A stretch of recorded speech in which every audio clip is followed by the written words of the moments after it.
चले अपने लास्ट कौन सी बाइंडिंग हो गई थी? डीसी बाइंडिंग हो गई थी ना। लेफ्ट वेव हो गई, लेफ्ट वेव हो गई, उसकी शर्तें हो गई सारी। और क्या हो गया उसके अंदर? तो लास्ट क्या हुआ? अच्छा, दोष भी हो गए थे बाइंडिंग में ना। कितने बाइंडिंग में कितने दोष होते हैं? 4, जबकि वायरिंग में 3। एक्स्ट्रा कौन सा दोष होता है बाइंडिंग में? गलत संयोजन दोष। सबसे उत्तम विधि कौन सी है दोष जांचने की? Millivolt meter. Millivolt meter. अब देखो कुछ बाइंडिंग में ना कुछ एक सामग्रियां लगती है वाइंडिंग में, प्रयुक्त सामग्री। कुछ एक सामग्री है जो आपको पता। आपने वाइंडिंग कौन कौन सी सामग्री देखी? सबसे पहले जब आप वाइंडिंग करते हैं, जब कोई पंखा खोलते हो आप, सबसे पहले आपको एक दिखता है कागज। कागज नहीं दिखता क्या? सबसे पहले जो दिखता है वो पहले जो सामग्री पढ़ोगे वो पढ़ोगे आप कागज। ये सामान्य प्रकार का ये चालक होता है, सामान्य प्रकार का अचालक होता है,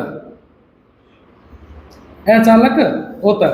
भाई क्यों करते हैं? वाइंडिंग को बीच में लगा देते ताकि वाइंडिंग आपस में शॉर्ट ना हो। भाई इसको अंदर डाल ले,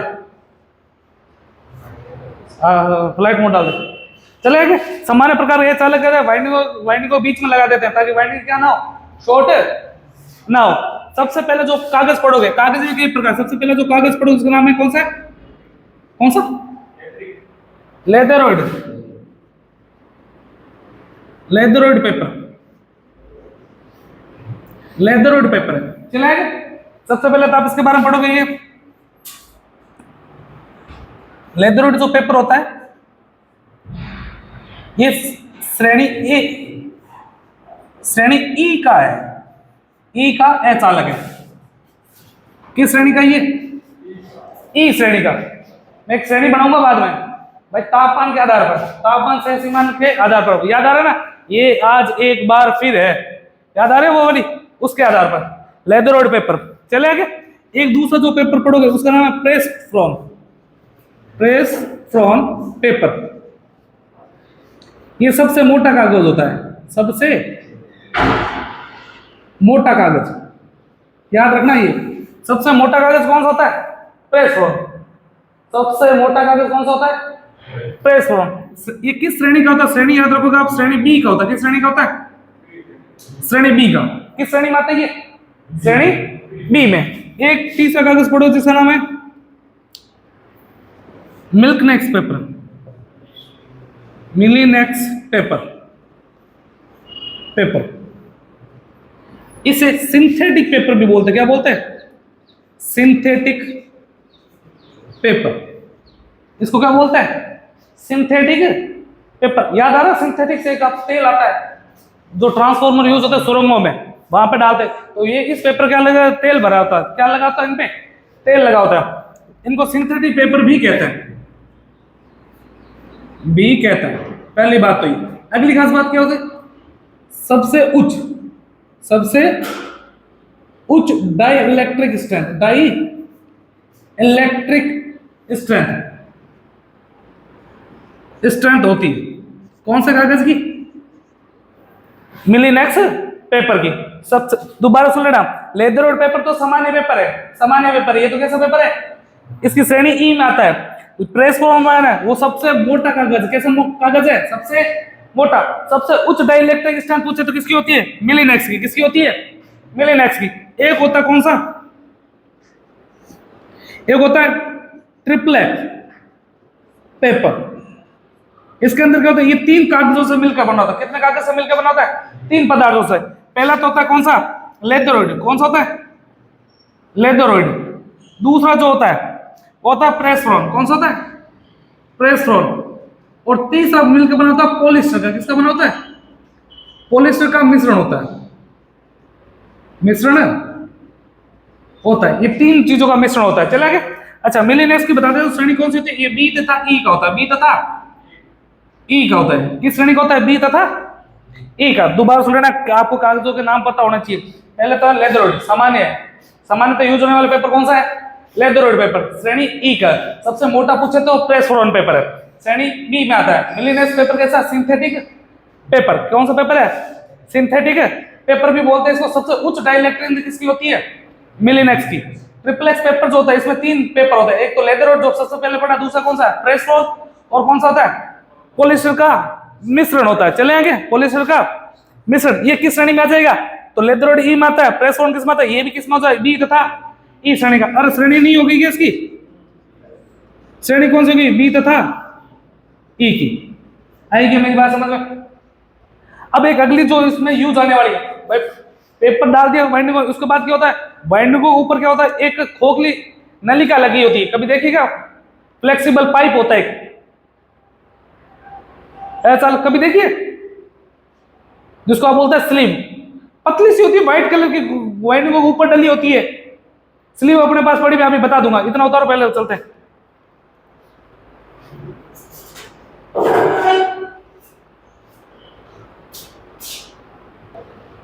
चलेगा? अगली जो पढ़ो जिसका नाम है स्लीव। क्या नाम है अगली सामग्री का? स्लीव। ये क्या होती है सब?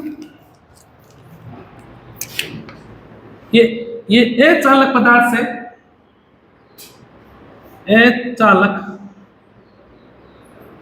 अचालक पदार्थ से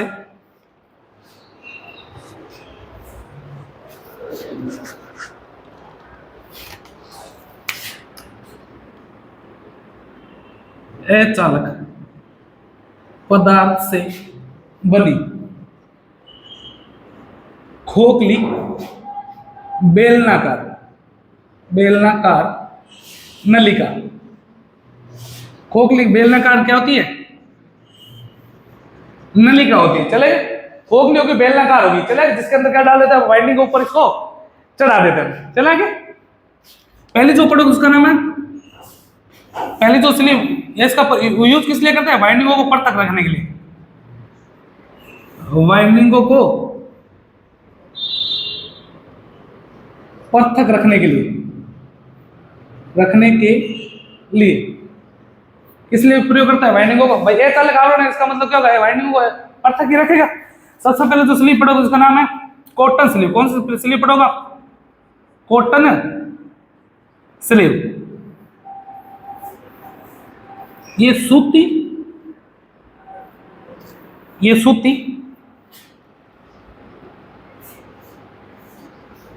कपड़े की बनी होती है। किसकी बनी होती है? सूती कपड़े की बनी होती है। किसकी बनी होती है? सूती कपड़े की।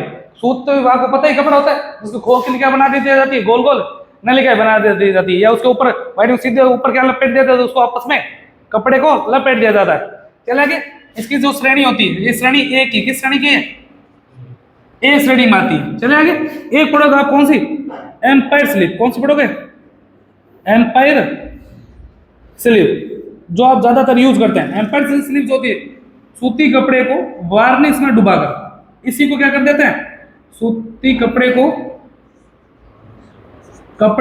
वार्निश में डुबाकर, किसमें डुबाकर? वार्निश में डुबोकर तैयार करते हैं। डुबोकर तैयार की जाती है।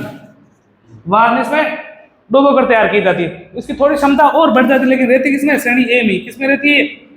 श्रेणी ए में रहती है। थोड़ी क्या हो जाती है? मजबूत हो जाती है। कभी आप देखा ट्राई करके, कड़क हो जाती है। चले, कॉटनों की एम्पायर होगी। एक पढ़ोगे आप पीवीसी स्लीव। कौन सी पढ़ोगे? PVC sleeve. पीवीसी का पहले तो पूरा नाम याद रखना, पॉलीविलाइन क्लोराइड। पॉलीविलाइन क्लोराइड पूरा नाम होगा। अच्छा, इसका उपयोग क्या करते हैं? इसका उपयोग मशीन के बाहर किया जाता है। मशीन के बाहर किया जाता है। मैंने कहा सर क्यों? क्योंकि ये रबड़ की बनी होती है। क्योंकि ये रबड़ की बनी होती है। और मशीन के अंदर क्या होता है? तापमान ज्यादा होने से क्या हो जाती है? पिघल जाती है। मशीन के अंदर क्या होगी? ये पिघल, तो वाइंडिंग का दो सिरे बाहर निकलता है। वाइंडिंग के दो सिरे क्या निकलते हैं? मशीन से बाहर निकलता है। टर्मिनल पर तो लाने पड़ेंगे, वहां पे क्या लगा दी जाती है? पीवीसी लगा दी जाती है। सेम के सेम नाम आएंगे टेप में। टेप भी तो और काम आती है सामग्री में। सेम पढ़ेंगे, cotton tape, empire tape, PVC tape, ये सेम पढ़ेंगे अपन। चले आगे, अगली जो स्लिप पढ़ोगे, अगली स्लिप का नाम है फाइबर ग्लास स्लिप। कौन सी पढ़ोगे आप? Fibre glass slip.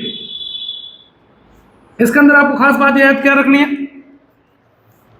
ये होती है किसकी, ये सूती कपड़ा प्लस कांच का मिश्रण होता है। किसका मिश्रण होता है? कांच का मिश्रण होता है। कभी देखे होगे आपने हाथ में चुभने लग जाती है तो कांच का चूर्ण डाल दिया जाता है, और आपको पता है कांच ये क्या अच्छा है चालक है, एक नहीं है कांच एक अच्छा है चालक, तो सूती कपड़ों क्या दिया जाता है, कांच का चूर्ण मिला दिया जाता है, जिससे बनी स्लीव क्या कहलाती है? फाइबर ग्लास स्लीव कहलाएगी। वैसे पढ़ेंगे आप फाइबर ग्लास टेप भी पढ़ेंगे पर। चले आगे, अगली खास बात, सबसे उच्च डाइलेक्ट्रिक स्ट्रेंथ होती है, सबसे उच्च डाइलेक्ट्रिक हिंदी में बोलते हैं पेरा वैद्युतांक। क्या बोलते हैं? पेरा वैद्युतांक। सबसे उच्च पेरा वैद्युतांक सामर्थ्य होता है, सामर्थ्य होता है। पेरा वैद्युतांक सामर्थ्य की क्या होती है? केवी प्रति एमएम, केवी प्रति एमएम। ये मोस्ट पूछा गया। तो स्लीव कितने प्रकार की? 4 प्रकार की। एक तो कौन सी होगी? कॉटन, कॉटन से केवल सूती की बनी होगी। वो दूसरी कौन सी होगी? Empire sleeve. कौन सी होगी? कॉटन को क्या कर देंगे? वार्निश में डुबोकर बना देंगे। पीवीसी क्या होगी? पीवीसी आपको पता पॉलीविनाइल क्लोराइड की बनी होती है, मशीन के बाहर कर दो क्योंकि रबड़ की बनी होती है, अंदर लगाएंगे तो पिघल जाएगी। एक होती है fibre glass sleeve, fibre glass sleeve. इसके अंदर खास बात क्या होती है? इसमें कांच का मिश्रण होता है, और सबसे उच्च सामर्थ्य वाली भी कौन सी होती है? फाइबर ग्लास स्लीव होती है। इतना उतारो फिर आगे चलते हैं।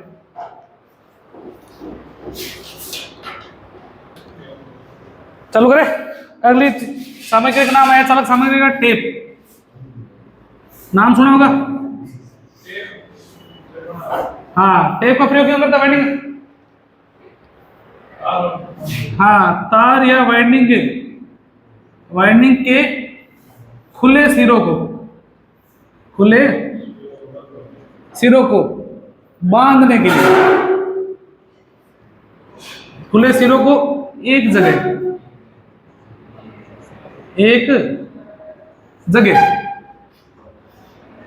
बांधने के लिए किया जाता है,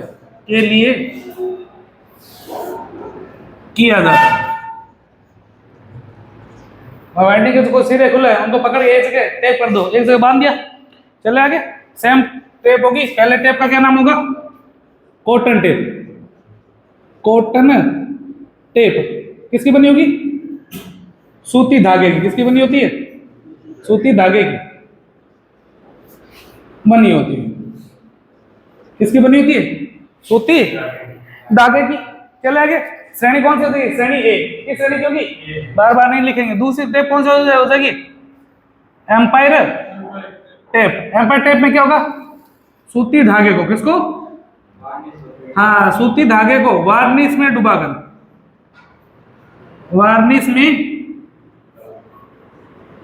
डुबोकर तैयार किया जाता है, तैयार किया जाता है। किताब में लिखा होगा आपको कॉटन, ये सफेद कलर की सूती पट्टी होती है, सफेद कलर की सूती पट्टी होती है। कॉटन टेप में ये लिखा मिलेगा आपको, सफेद कलर कैसी होती है? सूती पट्टी। लिख लो बोली, सफेद रंग की सूती पट्टी। सफेद रंग की कैसी होती है? सूती पट्टी। किसकी बनी होती है? सूत की। किसकी बनी होती है? दोनों ही सही है। चले आगे, अगला एम्पायर टेप हो गई। फिर कौन सी टेप बचेगी आपके पास?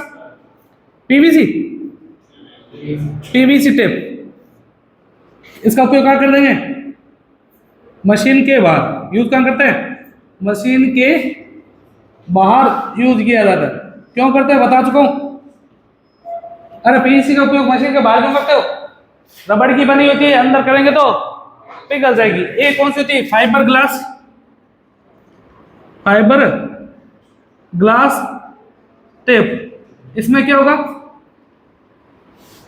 ये सूती धागे प्लस कांच का मिश्रण होता है, कांच का मिश्रण होता है। चले आगे, पैरावैद्युतांक सबसे पैरावैद्युतांक सामर्थ्य, सामर्थ्य सबसे अधिक उगता है, सबसे अधिक। सेम ही चीज से चल रही है, कोई एक्स्ट्रा थोड़ी, सेम ही। कॉटन टेप है, सूती धागे, सफेद कलर की सूती पट्टी होती है। एम्पर टेप सूती पट्टी प्लस उसको क्या मिला दिया जाता है, वार्निश मिला दिया जाता है। पीवीसी तो आपको पता ही पॉलीविनाइल क्लोराइड की होती है। फाइबर ग्लास में क्या हो जाएगा, टेप में सूती पट्टी तो है ही, साथ में क्या मिला देंगे, ग्लास का चूर्ण यानी कांच का चूर्ण बना देंगे। एक इसके अंदर आपने कभी देखा होगा, इसके अंदर यूज होता है धागा। क्या यूज होता है, धागा। धागे का भी प्रयोग किस लिए होता है, वाइंडिंगों को, सिरों को बांधने के लिए। ये सूत का बना होता है, किसका बना होता है, सूत का बना होता है। सूत का क्यों बनाते पता है, टूटता नहीं है, टूटता खींचने से टूटता है, इसका तापमान उच्च होता है।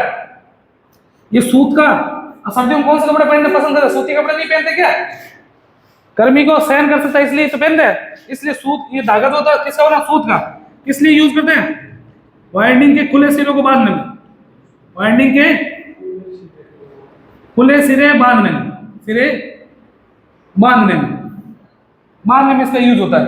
एक होता है बांस। क्या होता है, बांस, यहां लिख देंगे साथ में आ जाएगा। एक होता है बांस, उसको बोलते हैं फच्चर। क्या बोलते हैं, फच्चर। ये मोस्ट कर लेना भाई। बाइंडिंग बांस बाइंडिंग में प्रयुक्त होने वाली सामग्री है, कई सामग्री होगी जिसमें से एक होगा फच्चर। इसका उपयोग होता है, बाकी का नहीं होगा। ऑप्शन ऐसे आ जाएगा, निम्न में से बाइंडिंग में प्रयुक्त सामग्री का पार्ट है। एक कम्यूटेटर दे देगा, एक एम्पीमीटर एक दे देगा, कुछ और दे देगा, एक कुछ और दे देगा, क्या दे देगा, फच्चर या बांस दे देगा। तो यूज होने वाली चीज कौन सी हो जाएगी, बांस हो जाएगी। बाइंडिंग कंप्यूटर का जो कंप्यूटेटर वो बाइंडिंग का भाग है नहीं है। चले आगे देखो, फच्चर का प्रयोग किस लिए देते हैं, वाइंडिंग को स्लॉट में कसने के लिए किया जाता है, स्लॉट में कसने के लिए किया जाता है। लकड़ी का बना होता है, बांस का टुकड़ा होता है, लगा के ऊपर फच्चर लगा देते हैं। वाइंडिंग क्या हो जाती है, स्लॉट में सेट हो जाती है। चले आगे, कोई दिक्कत समस्या परेशानी यहां तक। आपको इसमें से मोस्टली याद रखना है, स्लीव का, फच्चर का, टेप तो है ही, आती है आपको पता है। रंग कौन से होता है आपको पता है, टेप का रंग पता है आपको कौन कौन सा होता है। नॉर्मली जो यूज होने वाली टेप होती है वो कौन सी होती है, सफेद, लाल और काली। कौन सी होती है, सफेद, लाल और काली। चलें क्या आगे, इतना उतार लो फिर चलते हैं।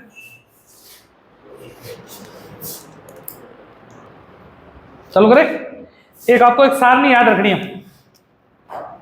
तो श्रेणी के आधार पर ए चालक का वर्गीकरण है।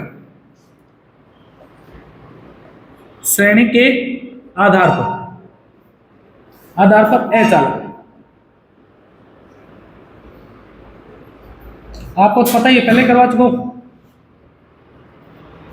पहली कौन सा था याद रखनी, ये आज एक बार फिर है। चलेगा, और नीचे लिख देंगे सी, एक कल, फिर आज ये आज एक बार फिर है कल। देखो तो ये छोटी सी ट्रिक है, याद होती है बढ़िया बना, सीधा याद रखो। ये से कौन सी बन जाएगा, वाई। आज से क्या उठा देंगे, ए, एक बार से ई, बार से बी, फिर से एफ, है से एच और कल से C. Y A E B F H C, ये आज एक बार फिर है कल। चलें आगे, वाई के अंदर किस श्रेणी को रखा गया, तापक्रम को।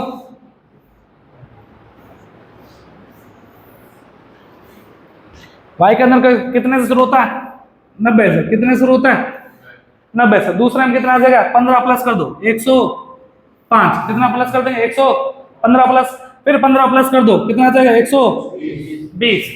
दो बार तो आपको कितने प्लस करने हैं, प्लस 15। दो बार आपको कितने करने हैं, प्लस 15। तीसरी बार आपको कितना करना है, प्लस 10। कितनी बार करना है, प्लस 23 हो गया। अब यह करेंगे, इन दोनों को जोड़ देंगे, 10 और 15 कितने होते हैं, इसमें जोड़ दो 155। फिर वापस इनको जोड़ो, 180, 25 जोड़ दिए, जो एंड बचा वो बचेगा 200 से 250 के बीच। कितने से बचेगा? 200 से 250 डिग्री सेंटीग्रेड के बीच। दोबारा सुन लेना, ये आज एक बार फिर है। कल सवाल पूछेगा ई श्रेणी का तापमान किसके अंदर आता है? 130 डिग्री आएगा मेरे। एच का पूछ ले तो 180। 100 सबसे हाईएस्ट किसका होता है? सी श्रेणी का। किसका होता है? सी श्रेणी का। ये सवाल आए हुए हैं तो याद रखना। शुरू कितने से होती है? 90 से। 2 बार तो जोड़ेंगे 15 15, फिर 10, 15 15 और 10, फिर क्या जोड़ देंगे? 10 और 15 को 2 बार जोड़ देंगे, खत्म बात। तो 90, 105, 120, 130, 155, 180। 90, 105, 120, 130, 155, 180। 90, 105, 120, 130, 155 और 180। अब किससे पूछा जाएगा? Y A E B, Y A E B F H C हो जाएगा ना। इसको याद रखना। ए श्रेणी में कितना था? 105, ई में 120, बी में ये इतना, एफ में इतना, एच में इतना, हो जाएगा ना इतना। चले आगे। एक चीज नोट डाल के याद रखोगे आप, ए चालक की जो मोटाई होती है, ए चालक की मोटाई मिल में मापी जाती है। किस में मापी जाती है? मिल में मापी जाती है, मैंने कहा सर मिल क्या होता है? एक मिल बराबर क्या होता है? एक मिल बराबर होता है 1/1000 इंच। ये संबंध ध्यान रखना। इंच का 1000वां भाग क्या होता है? मिल। इंच का 1000वां भाग क्या होता है भाई? इंच तो बहुत बड़ा होता है ना। और आप देखना वाइंडिंग के सिरे कितने पतले पतले होते हैं, नहीं होते? वो किस में होता है? इंच का 1000वां भाग। इंच का 1000वां भाग। और किस में मापी जाती है? वाइंडिंग की मोटाई या चालक की मोटाई मिल में। किस में मापी जाती है? मिल में मापी जाती है। हो जाएगा क्या? कागज देखा ना आपने कितना छोटा होता है, पतला होता है। उतार लो, फिर चालू करेंगे। ये थे आपके जो सामग्री यूज होती है वाइंडिंग में। अब चालू होने जा रही है आपकी एसी वाइंडिंग। सबसे इंपॉर्टेंट टॉपिक है और सबसे मस्त।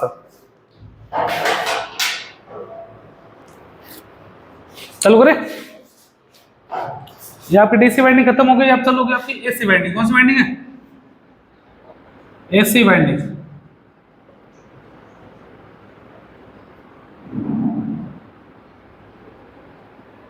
एसी वाइंडिंग चलेंगे। जो एसी में की जाती है वह वाइंडिंग जो क्या की जाती है? एसी में। कोई लिखने की जरूरत नहीं, इतना याद रखना। एसी वाइंडिंग निम्न 8 प्रकार की होती है। कितने प्रकार की होती है? निम्न 8 प्रकार की। निम्न 8 प्रकार की होती है। एसी वाइंडिंग कितने प्रकार की होती है? 8 प्रकार की। जिसका सबसे पहले जो वाइंडिंग पढ़ो जिसका नाम है बास्केट वाइंडिंग। कौन सी वाइंडिंग है? Basket winding. दूसरी जो पढ़ोगे दूसरी का नाम है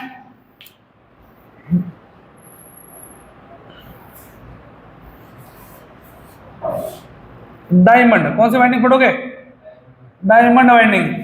तीसरी जो पढ़ोगे उसका नाम है स्क्यू वाइंडिंग। कौन सी वाइंडिंग है? Skew winding. चौथी जो पढ़ोगे चौथी का नाम है इनवॉल्यूट वाइंडिंग। कौन सी होगी? Involute winding. पहली कौन सी होगी? बास्केट। पहली कौन सी होगी? बास्केट। दूसरी कौन सी होगी? डायमंड। तीसरी कौन सी होगी? स्क्यू। तीसरी कौन सी होगी? Skew winding. और चौथी कौन सी होगी? Involute winding. चले आगे। अच्छा, पांचवी जो पढ़ोगे पांचवी का नाम है कंसेंट्रिंग वाइंडिंग। कॉन्सेंट्रिंग वाइंडिंग, जिसको सहकेंद्रीय वाइंडिंग बोलते हैं। क्या बोलते हैं? सहकेंद्रीय वाइंडिंग। एक एक करूंगा तब बता दूंगा। 6 नंबर पढ़ोगे आप। 6 नंबर का नाम है एक कौन सी होती है? एक होती है ओवरलूप वाइंडिंग। कौन सी होती है? ओवरलूप वाइंडिंग। एक होती है 7 नंबर वाइंडिंग होती है नॉन ओवरलूप। कौन सी होती है? नॉन ओवरलूप। चले आगे। और एक होती है आपकी एक वाइंडिंग और होती है यार, कॉन्संट्रेटिंग ओवरलूप, नॉन ओवरलूप और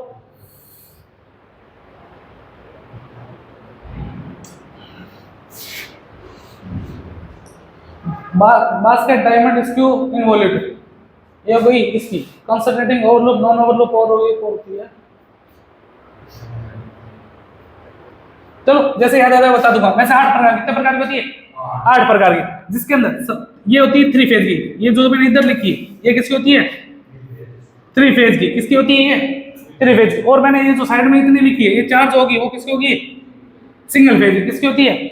सिंगल फेज की। इसके अंदर साथ के साथ याद रखोगे 3 फेज में सबसे ज्यादा यूज होने वाली वाइंडिंग कौन सी है? सबसे ज्यादा यूज होने वाली बास्केट वाइंडिंग। कौन सी वाइंडिंग है? 4 सवाल यहीं से हल हो जाएंगे भाई। निम्न में से 3 फेज की कौन सी है? बास्केट, डायमंड, स्क्यू और इनवॉल्यूट। चलेंगे। और इनमें कौन कंसंट्रेटिंग ओवरलूप और नॉन ओवरलूप। चलेंगे। अच्छा, उसके बाद सिंगल फेज सबसे ज्यादा यूज होने वाली कौन सी होती है? Concentric winding. कौन सी होती है? Concentric winding. Concentric winding. इतना उतारो, सबके बारे में एक एक करके पढ़ते हैं।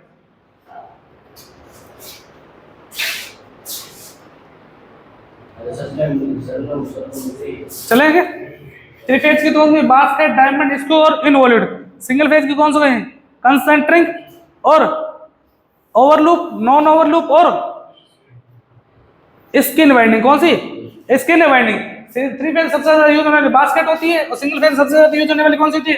Concentric winding. एक के बारे में देखो। सबसे पहले जो पढ़ोगे 3 फेज की पढ़ोगे। किसकी पढ़ोगे आप? 3 फेज की। 3 फेज सबसे पहले कौन सी वाइंडिंग है?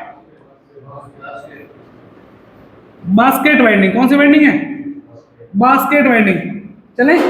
इसकी आकृति, इसकी आकृति, आकृति बास्केट के समान होती है। किसके समान होती है? बास्केट के समान होती है। किसके समान होती है? बास्केट के समान होती है। चलेंगे। आपके पास डायग्राम पड़ा होगा, सामने बना हुआ ना। बास्केट कैसे दिखती है आपको पता है क्या? ये मेरे स्लॉट हो गए। बास्केट कैसे बनोगे?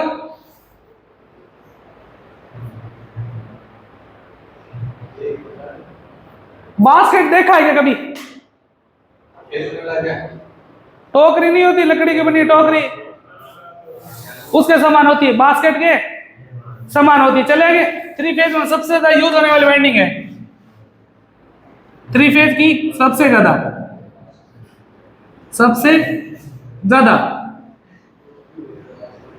यूज होने वाली वाइंडिंग। 3 फेज में सबसे ज्यादा यूज होने वाली वाइंडिंग कौन सी है? Basket winding. दूसरी जो पढ़ोगे, दूसरी का क्या नाम है? Diamond winding. कौन सी वाइंडिंग है? डायमंड। डायमंड कभी देखा है क्या? इसकी आकृति, इसकी आकृति डायमंड के समान, डायमंड के समान 6 फलकों वाली होती है। कौन सी होती है? 6 फलकों वाली होती है। और डायग्राम तो बना ही लेना यार। ये देखो, ये पहले मेरी यहां गई, फिर यहां गई, फिर यहां गई, 2, ये लो। ये कितने फलक हो गए? 6। 1 2 3 4 5 6। ये कौन सी वाइंडिंग हो गई?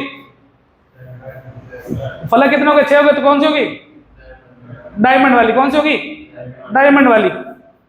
और इसकी कौन सी बास्केट वाली कैसे बन जाएगी? हैं? ऐसे।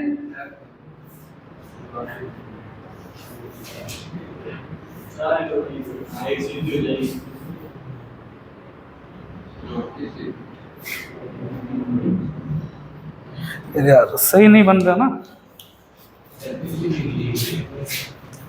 अच्छा, यहाँ नहीं आ रही है, चलो अगले में बढ़ा दूंगा। बास्केट और डायमंड। तीसरी कौन सी हो जाएगी? Skew winding. आपको फिर हिंदी याद रखनी है। Skew, skew winding. इसके अंदर क्या होता है? वह वाइंडिंग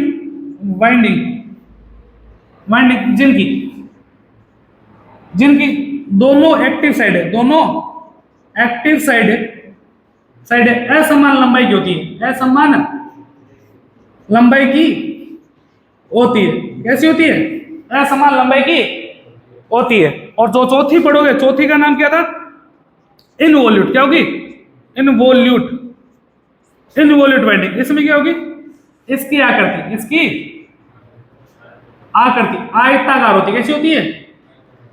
आयताकार होती है। मैं इनके डायग्राम बना देता हूं, फिर हो जाएगा। पहले तो नाम में आंसर छुपा है। बास्केट है तो बास्केट की तरह दिखेगी, तो बास्केट वाइंडिंग। याद रखना 3 फेज में सबसे ज्यादा यूज होने वाली। डायमंड वाइंडिंग कितने फलक होते हैं? 6 फलक। क्योंकि वाइंडिंग डायमंड कितने होते हैं? तो तो डायमंड की तरह दिखने वाली वाइंडिंग कौन सी होती है? डायमंड।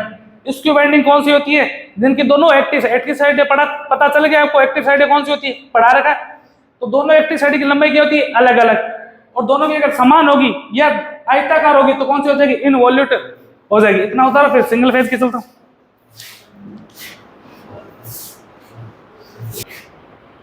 चले पहले सिंगल फेज वाली करवा देते, उसके बाद अपना एक साथ ही बना लेगा डायग्राम। सिंगल फेज वाइंडिंग कितनी होती है? पहली कौन सी होगी? Concentric winding. इसको क्या बोला जाता है? सकेंद्रीय वाइंडिंग। कौन सी बोलते हैं? सकेंद्रीय वाइंडिंग। आंसर पता चल गया होगा। वह वाइंडिंग है जिनका केंद्र क्या होता है? एक ही केंद्र पर। वह वाइंडिंग जिसमें एक ही केंद्र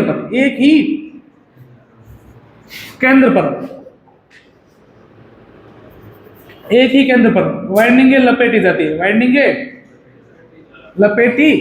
जाती है। कौन सी वाइंडिंग कहलाती है? सकेंद्रीय वाइंडिंग कहलाती है। डायग्राम से ज्यादा समझ जाओगे।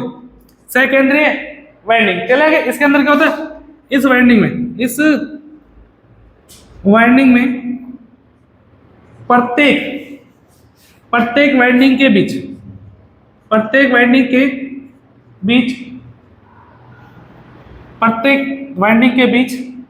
या प्रत्येक क्रमागत लिखते हैं। प्रत्येक क्रमागत वाइंडिंग के बीच दो स्लॉट होते हैं। कितने स्लॉट होते हैं? 2 स्लॉट होते हैं।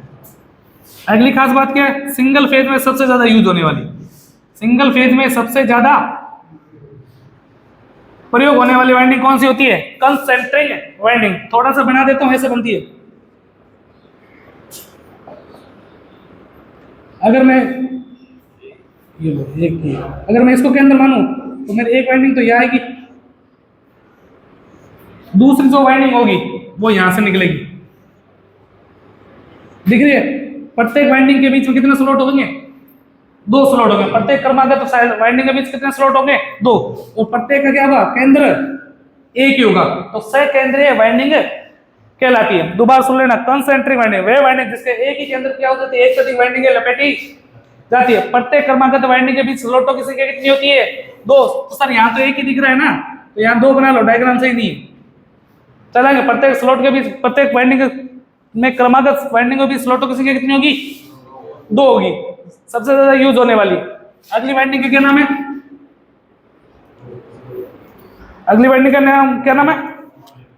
ओवरलैप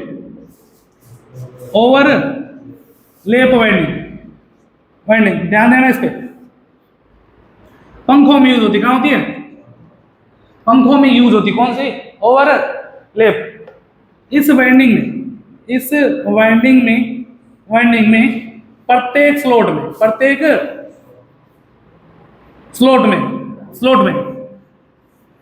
में 2 वाइंडिंग होती है। प्रत्येक स्लॉट में कितनी वाइंडिंग होती है?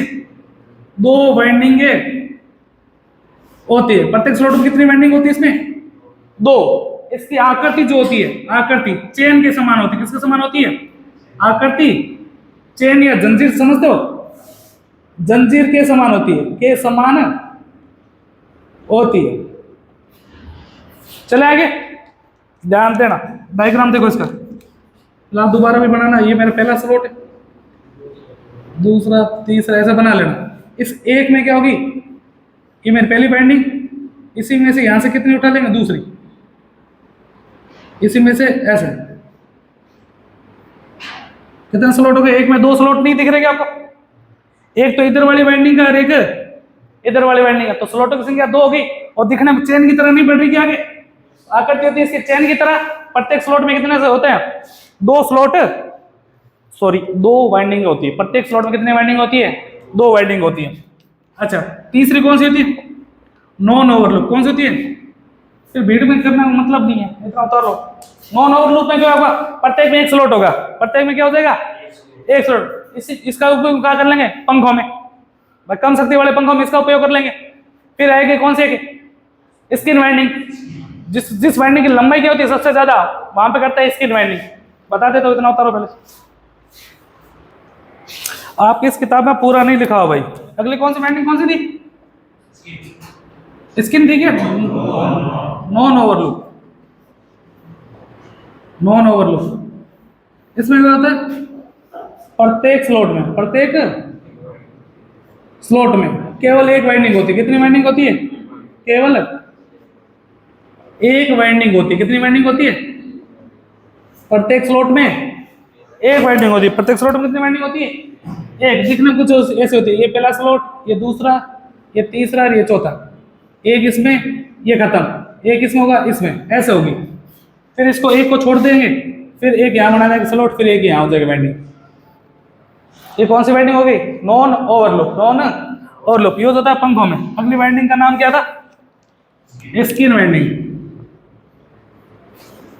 Skin winding. स्किन वाइंडिंग जिस वाइंडिंग की लंबाई अधिक होती है उसके लिए स्किन वाइंडिंग की जाती है। उसके लिए कौन सी वाइंडिंग की जाती है? उसके लिए स्किन वाइंडिंग की जाती है। इनका असर समझा नहीं? ये स्लॉट है ऐसे, एक वाइंडिंग है खूब सारी लंबी है, तो इसको यहां से उठाएंगे, यहां लेके गए, फिर यहां लाएंगे, फिर यहां लाके ऐसे कर देंगे। वाइंडिंग लंबी है ना, इसको यहां लेके गए, अगले में लेके वापस इसके बारे में लाके फिर आगे दो टर्मिनल निकाले। ये हो गई कौन सी? Skin winding.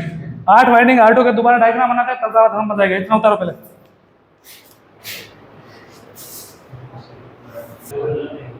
टोकरी नहीं देखी हुई है? टोकरी अब बोर्ड पे जैसी दिखेगी, बुक में दिखेगा तो दिखेगी। बास्केट का उस डायग्राम ऐसा तो किसके समान दिखती है? टोकरी के समान। 3D थोड़ी बना सकता हूँ। बोर्ड अपने पास तो ये है ना, बास्केट वाइंडिंग। दूसरी वाइंडिंग 3 फेज की कौन सी थी? डायमंड थी। कौन सी थी? डायमंड का आकार वैसे तो बना ही चुका मैं, ऐसा बनेगी।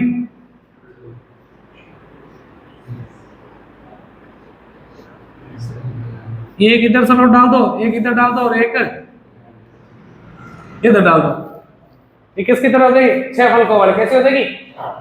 6 फलक, 1 2 3 4 5 और 6। चला गया। अच्छा, तीसरी कौन सी थी? तीसरी थी स्क्यू। कहां करता है स्क्यू? जिसके क्या होती है? दोनों एक्टिव साइडें असमान लंबाई की। दोनों एक्टिव साइडें कैसी होगी? असमान। एक वाइंडिंग बना देते अपन। ये मेरी पहली एक्टिव साइड है, ये मेरी दूसरी एक्टिव साइड है।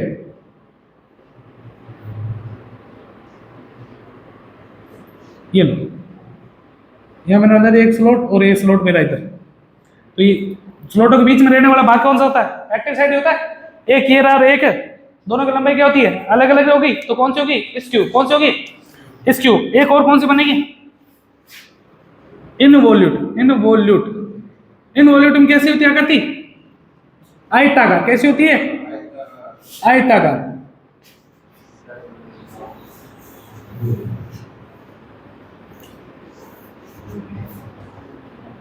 ये कौन सी होगी? इनवॉल्यूट। या अपन बोल सकते हैं वह वाइंडिंग जिसके दोनों एक्टिव साइडों की लंबाई क्या होती है? बराबर होती है, वो इनवॉल्यूट। दोबारा सुन लेना। बास्केट वाइंडिंग की आकृति बास्केट के समान, डायमंड के समान, स्क्यू की दोनों एक्टिव साइडें असमान लंबाई की, इनवॉल्यूट में दोनों एक्टिव साइडें समान लंबाई की। या आकृति कैसी होती है? आयताकार। सबसे ज्यादा यूज होने वाली वाइंडिंग कौन सी होती है? बास्केट। कौन सी होती है? बास्केट होती है। चले आगे बात करते हैं किसकी? सिंगल फेज की। किसकी करते हैं? सिंगल फेज की। सिंगल फेज की भी कितनी है?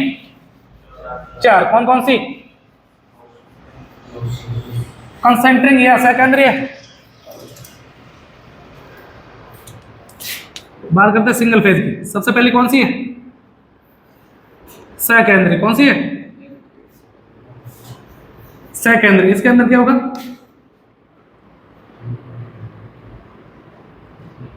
ये पहली वाइंडिंग होगी मेरी,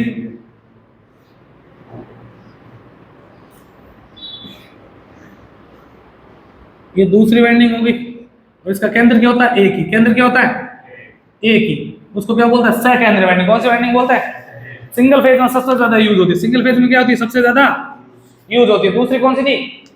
ओवर लूप कौन सी होती है? Over loop. बुक में लिखा है, मिलेगा flat over loop, flat non over loop, तो घबराना मत, एक ही नाम है, ठीक है। ओवर लूप इसके अंदर क्या होता है, प्रत्येक स्लॉट में वाइंडिंगों की संख्या कितनी होती है? 2। वाइंडिंगों की संख्या कितनी होती है? 2। एक ये रही पहली वाइंडिंग, चलाएंगे, दूसरी यहीं से उठ जाएगी, ये लो, वापस क्या हो जाएगी, तीसरी यहीं से, और चौथी भी वापस है यहीं से। आकर किसके समान लग रही, चेन के समान नहीं लग रही क्या? एक वाइंडिंग कितने स्लॉट हो गए? 2। एक तो काला वाला और एक रेड वाला, तो वाइंडिंग स्लॉटों की संख्या कितनी होगी प्रत्येक स्लॉट में? 2। एक स्लॉट में वाइंडिंगों की संख्या कितनी होगी? 2। दिखने में किसकी तरह होती है? चेन। यूज होता है कहां पे? पंखों में। कहां यूज होता है? पंखों। सी में क्या होगी? नॉन ओवरलूप। क्या होगी? नॉन ओवरलूप। बनाने की जरूरत है क्या? प्रत्येक स्लॉट में कितने वाइंडिंग होते हैं? एक ही। एक स्लॉट है तो इसमें एक ही वाइंडिंग होगी। अगला होगा फिर ऐसा होगा, इसमें कितने स्लॉट है? एक। ये कौन सी होगी? नॉन ओवरलूप। और चौथी कौन सी हो जाएगी? Skin winding. इतना क्यों करवा रहा हूं? ये नाम याद करवाने के लिए ही करवा रहा हूं, वरना कुछ नहीं है इसमें। स्किन वाइंडिंग क्या होगी? दिन की लंबाई क्या होती है वाइंडिंग की? सामान्य से ज्यादा। सामान्य से ज्यादा। वहां पे कौन सा वाइंडिंग करता है? Skin winding. ये लो, इसको ऐसा भी बना सकते हैं अपन, वाइंडिंग गिरेगी क्या? ये नहीं गिरेगी, ऊपर यहाँ पे स्लॉट लगे हुए हैं ना, इसलिए। कौन सी वाइंडिंग होगी ये? Skin winding. मोस्ट है, ध्यान रखना, जिनकी लंबाई क्या होती है? सामान्य से ज्यादा। या इनमें से पूछा जाएगा निम्न में से कौन सी सिंगल फेज की, कौन सी 3 फेज की? हो जाएगा ना?